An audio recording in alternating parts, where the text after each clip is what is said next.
I never thought I'd wake up to find the house I built with my own two hands sinking into the mud because of a homeowners association I wasn't even part of. But that's exactly what happened.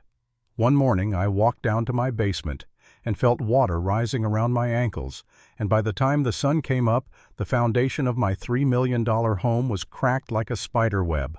My name's Thomas Brady. I'm 61, retired structural engineer, ex-Navy widower. I built this place myself from the first concrete pour to the last shingle on the roof. 3 stories tall open porch wrapped around like a hug lake view, so clean it looked painted on. I didn't owe a dime to anyone. No mortgage, no HOA, no boss. It was just me, the house, and the water. Peace. That peace lasted right up until a woman named Karen Guthrie pulled into my driveway in heels that looked allergic to gravel and a clipboard sharp enough to cut glass. "Mr. Brady," she said, smiling with her teeth, "we'd like to discuss your lake usage." Her was Lakeside Harmony. The HOA built uphill from me a shiny new development full of luxury homes and rules about fence colors and mailbox heights. I wasn't a member. My land predated their subdivision by 20 years. I told her that. She didn't blink. "We're offering an opportunity for preferred usage rights. $500,000. I laughed so hard I nearly swallowed a bug. "Lady, you're out of your mind." She didn't laugh.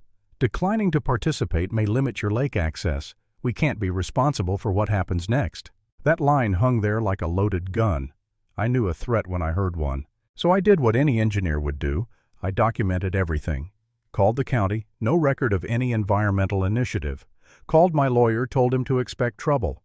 Then I installed cameras, 5 obvious, 2 hidden, and a GoPro disguised inside a birdhouse pointing straight at the shoreline. 2 days later, trouble showed up wearing neon vests and fake smiles. 3 trucks rolled in at sunrise logos reading, "Lake Preservation Initiative." Not a real county department, I checked. They unloaded shovels, metal rods, survey gear. I walked out, filmed them, asked who authorized it. Some kid said Environmental Board Approval, HOA Ordinance 217. "There is no Ordinance 217, I said. "You're trespassing." He smirked. "We're improving drainage flow." Drainage flow. Right. By day 3, that drainage trench had stretched like a scar across the land, curving toward my fence. It didn't look random, it looked designed. A perfect subtle grade guiding runoff directly downhill, toward my home. I'd spent a lifetime studying water slope and soil pressure. I knew sabotage when I saw it. That night I checked my hidden camera. There they were, 2 workers sneaking back after dark, whispering, "Karen says it needs to get closer." Closer to my house. When rain came, I watched from the porch as thin streams carved through the dirt, winding their way straight to my foundation. The next morning, puddles hugged the basement wall, then cracks, tiny at first. But cracks are like lies, they spread fast. I sent every clip to my lawyer. He told me, "Document everything, Tom. This isn't over." He was right, because a few days later a glossy HOA newsletter hit the mailboxes around town. Front page photo, the trench glowing in morning light. Headline: Green Lake Initiative, Lakeside Harmony leads the way in sustainability. Below it a quote from Karen Guthrie. "While some residents resist progress, our community remains committed to protecting Lake Elwood." I nearly spat out my coffee. She'd turned her act of vandalism into a PR campaign. Now I was the villain, the selfish old man poisoning the ecosystem. That's when the real storm hit in more ways than one. Rain slammed for hours, sheets of it hammering the roof, wind howling off the lake. I went down to the basement around 4 a.m. The floor looked wet. I clicked my flashlight on and realized the walls were sweating water. The sump pump screamed non-stop. By dawn, I was wading ankle-deep through what used to be my workshop. The next morning, a crack ran across the rear foundation like lightning frozen in concrete. My garage floor tilted. Doors wouldn't shut. The ground itself was shifting under me. You ever watch years of your life literally sink? It's like standing in quicksand. You know, it's your fault for trusting the ground. The insurance adjuster came, took one look, and said the words I already hated. Not covered. Third-party negligence. Translation: sabotage doesn't count.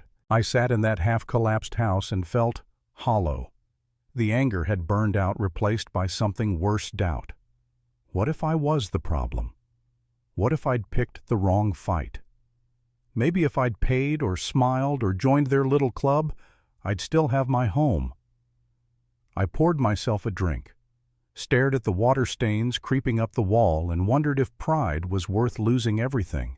Then I replayed the footage, the workers, the fake company, Karen's voice saying, "Closer." And that question flipped inside me. Pride wasn't the problem.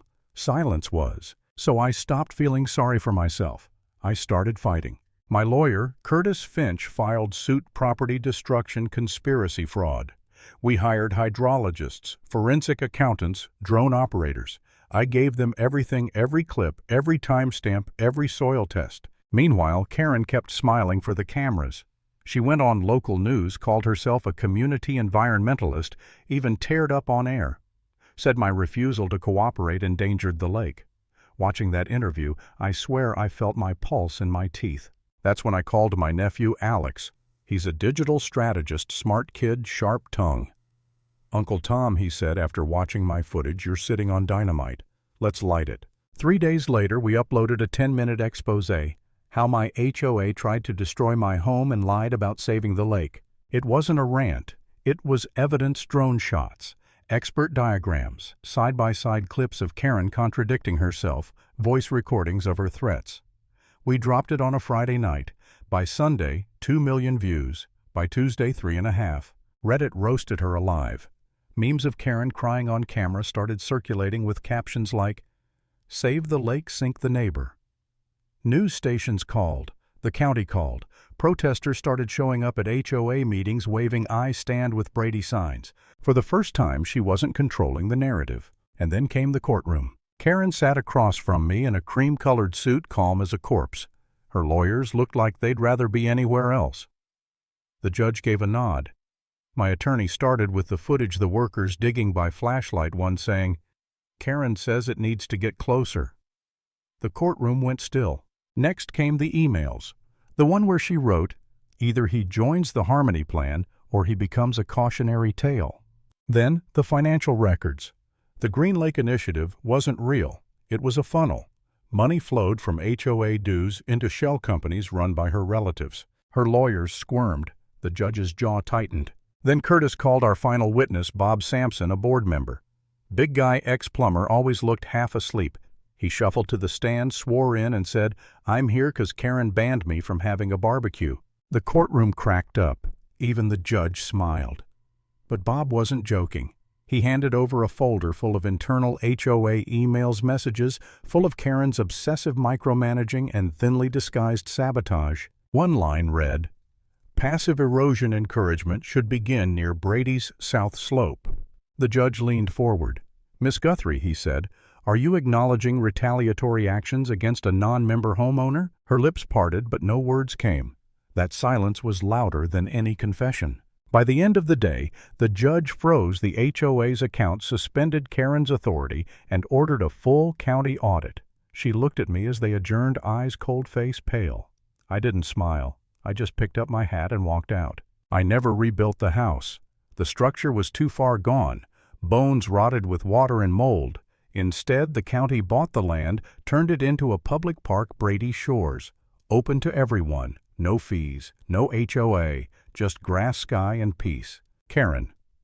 Last. I heard she lost her homes, her cars, and her title, pled down to fraud, moved to Arizona, probably still policing cacti for visual harmony. Sometimes people ask if I regretted all the years, the stress, the lawsuits. Truth, I don't. Because the trench they dug to destroy me became the line they drowned behind. And if this whole mess taught me anything, it's this: never let someone with a clipboard tell you what your peace is worth.